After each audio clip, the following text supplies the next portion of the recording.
But Sneak, Rhyme Code came out like 2 months ago. You're late. What are you doing? Yeah, I know when the exotic came out. Thank you. I know when the episode released. I only got 2 hands, alright? I can only make so many build videos at a time. But today I wanted to put my spin on the new Rhyme Code exotic and a build with it for Warlocks in D2.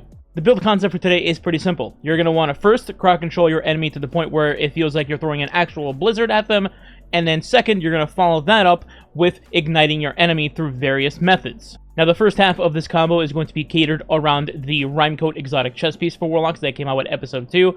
This is essentially the new Ozymancy if Ozymancy took steroids. For those of you that don't know what Rhyme Code does, it states, your Bleak Watcher turrets are enhanced with extended range and are surrounded by stasis crystals and a storm. While standing in the storm, you are granted icicles over time. Icicles activate when you fire your weapons, applying slow to targets that they hit. Thanks to this exotic, we're going to be freezing enemies left, right, and center 12 different ways like you're trying to pick out an ice cream flavor. Now, the other half to this combo is going to be the exotic weapon we're using, which is Icebreaker. Icebreaker got a big makeover from what it used to do in Destiny 1, and as you can imagine, the weapon called Icebreaker now caters around stasis-related actions in the game. First, we have the actual perk on the weapon, also called Icebreaker. Very original. Defeating a target with this weapon causes them to explode. Precision final blows or shattering a frozen target instead triggers an ignition. Remember that last part. Next, we have the intrinsic trait, which is no backup.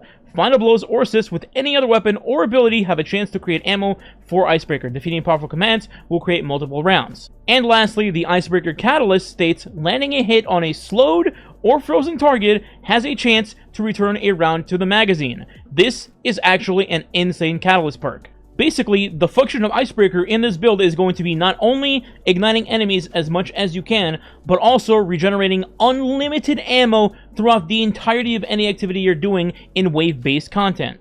Now remember, Icebreaker can get ammo from any slowed or frozen target that we defeat, right?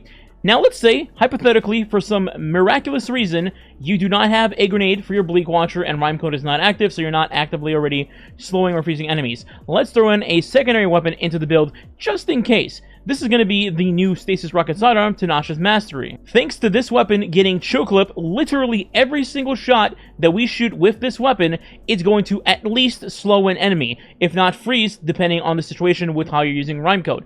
If you're not using Rhyme Code with it, it's still going to be a 1-shot slow and a 3-shot freeze. So remember, we can actively on demand have 2 different methods to slow or freeze enemies, then we can shoot Icebreaker to make them ignite. Additionally, if you're igniting a crowd or exploding a crowd or shattering a crowd, you're also going to have a chance to regenerate instant ammo into Icebreaker and refill the 1 shot that you just took. But that's, of course, if there is that miracle chance where you have to use your weapon only. But 99% of the time, you're going to have your Rhyme Code active and your grenade filled the majority of any run that you're doing, as you're going to see in the footage for this video. How's that going to happen? Well, let's talk about the kit of the build. For our super and abilities in this build, I went the route of feeding into our ignitions rather than just stacking more stasis with things like Cold Snap or Penumbral Blast, because trust me, the stasis part will be covered already with the rest of our kit. So, I went with Song of Flame for a couple of reasons. Number one, obviously, you have an unlimited ignition machine in your melee. Once you have Song of Flame active, you also become super tanky, and you can heal on demand with every single melee and grenade you throw on enemies, so it's just an easy out to survivability, and also you can spam it on bosses for some easy damage as well. Next is our melee, which is Incinerator Snap. Again, we're feeding into ignitions in this build, so anytime our melee is up, we're going to snap and try to ignite anything that we can in our way. Additionally, this is also a free way to just get lots of light energy into your prismatic meter to get to your prismatic transcendence faster. And this build has absolutely no issues getting to that pris meter incredibly quickly. For our grenade, we're going with Healing Grenade in the very, very small, tiny chance that I actually might end up dying and I want to save myself with a quick Healing Grenade, but most of the time, 99% of the time, we're never going to do this, and instead we're going to utilize our grenade to eat it for one of our aspects, which is, of course, going to be Bleak Watcher. Bleak Watcher is how we're going to utilize Rhyme Code. We're going to eat our grenade and throw it on the ground wherever we want, either on top of us or even at a distance towards some enemies, and then we're going to instantly make a turret with a storm on top with a bunch of stasis crystals, and we're going to start freezing enemies. Our second aspect in this combo is going to be Feed the Void, aka spamming Devour for maximum healing and also gaining grenade energy back, and obviously when you're getting grenade energy back, that means you're going to throw up more and more turrets, more storms, more crystals, etc. Any enemies killed through this method will have a chance to regenerate free ammo back into your icebreaker, whether you kill them with icebreaker and the ignition explosion, or you just happen to shoot some with Tanasha's mastery. Both will still have a chance to regenerate ammo. Now let's jump into our fragments. For this build, we have 5 fragments. The first one is going to be the staple, which is Facet of Protection. When you're surrounded by combatants, which you want to be surrounded by combatants in this particular instance, you are more resistant to incoming damage. When you're transcended, which will be all the time, the effect is increased. So you're just going to be tanking everything, pretty much. The next fragment is going to be Facet of Dawn. Since this build is going to cater around doing tons of ignitions after you freeze your enemies, you might as well have Facet of Dawn on, which will then give you Radiant, which will give you more weapon damage for when you're using Icebreaker or any other weapon in your kit.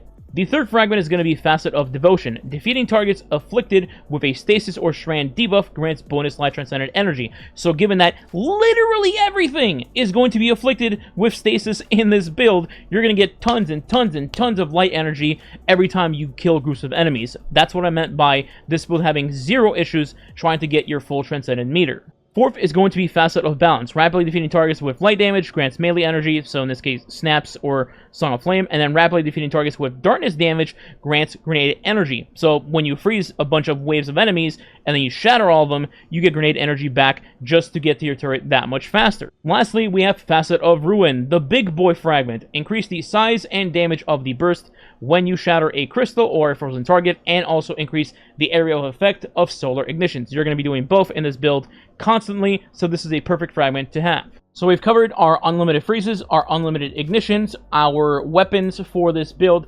Let's talk about the mods now. Up front, I do want to state that you actually don't need any artifact mods for this build at all. You could slot in some of the ones that are stasis focused if you'd like, but they're not a necessity at all. Regardless, I will include them in the dim link below in case you want to just try them out on your own, 1-for-1 copy and all that. As for the actual armor mods, here we go. In Helmet, I had 1 copy of Social Ammo Finder. This is mainly just in the event that I was running low on ammo for Tinashes and not Icebreaker at all. As I already covered, it's going to get its ammo refilled by just doing everything else with this build. And then I had 1 copy of Stasis Siphon when I would happen to get multi-kills with my Tinashes, or if you're using a Stasis Heavy, then this would proc off of that as well. For my gloves, I had 1 copy of Grenade Kickstart, pretty self-explanatory. 1 copy of Impact Induction to cause damage with our powered melee, so we can get a reduced grenade cooldown, and then 1 copy of Bolstering Detonation to grant class ability energy when you cause damage with a grenade. Our class ability for this, by the way, is Phoenix Dive for healing purposes and also cooldown purposes, because when we use our Phoenix Dive, we also get a reduction on our grenade cooldown. For your chest, it really doesn't matter. You can put whatever you would like, but me personally, if I'm doing higher end content, I just play it safe and go with 1 of each resist just to cover all the bases. In our boots, I had the wrong mod on this first slot previously. Ignore the older footage. The first mod is Recuperation, replenishing health when you pick up an Aura of Power. Basically, this is kind of to when your Devourer is still activating when you get a kill, but something is still pounding you with like an Abomination lightning hit or something, and you might be in low health. Recuperation is just a little backup there, just in case your Devourer lags and, you know, preserves you from dying. And then the other mod next to it is going to be Innervation. Reduce your grenade cooldown each time you pick up an Aura of Power. Pretty self-explanatory. And lastly, we have Absolution. Reduce all ability cooldowns each time you get an Aura of Power. Lastly, in the class item, I have 2 copies of Bomber to reduce grenade cooldown when we're using our class ability. That's what I mentioned with Phoenix Dive earlier. You could cut one of these and put something else in this slot instead. Maybe Powerful Attraction just to scoop up orbs when you do Phoenix Dive if you'd like. And then the last mod is going to be Reaper. After we do our class ability Phoenix Dive, your next weapon final blow creates an Aura of Power. So either your Icebreaker when it blows everything up, or your Tinashes when you can just one-shot like a Dreg, for example. All in all, this build is actually very scary from a crowd control perspective. It basically can do everything. It can freeze entire waves of enemies, it can deal with every champion type, Barrier, Unstop, Overload, it can deal with Lucent Hive and just instantly freeze them, it can deal with lower level Tormentors and Stasis Subjugators.